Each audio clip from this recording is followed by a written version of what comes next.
शर्म बट तेरी गोदी का तकिया बना के सो जाऊं।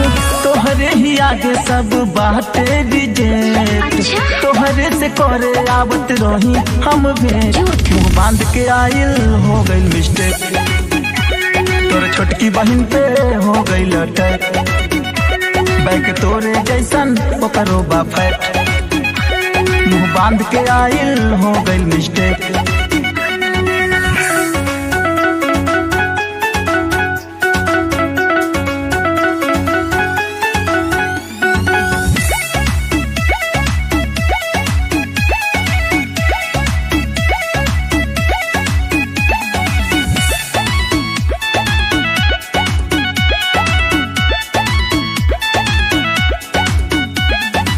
बात माना जान बात कहता नि सच हो, भइले अन्हार लौकत रहे नाही साफ हो।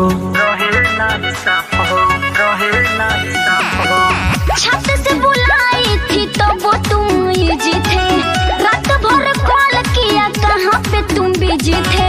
करी हम इशारा तू तक खोललू न गेट, भइल ना मैसेज खत्म हो गइल नेट। मुँह बांध के आइल हो गइल मिस्टेक, तोर छोटकी बहन पे हो गई लटक। बैक तोरे जैसन ओकरो बा फैट, मुँह बांध के आइल हो गई मिस्टेक।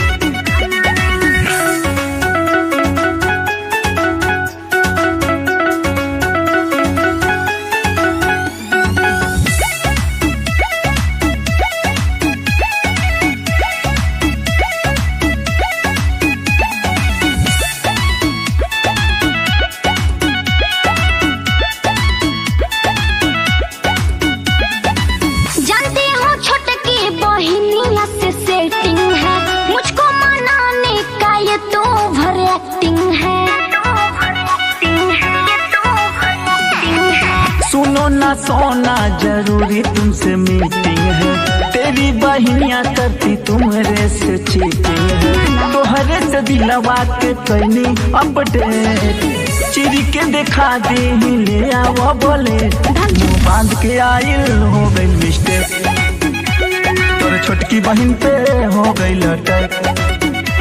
बैक तोरे जैसन ओकरो बा फैट, मुँह बांध के आइल हो गई मिस्टेक।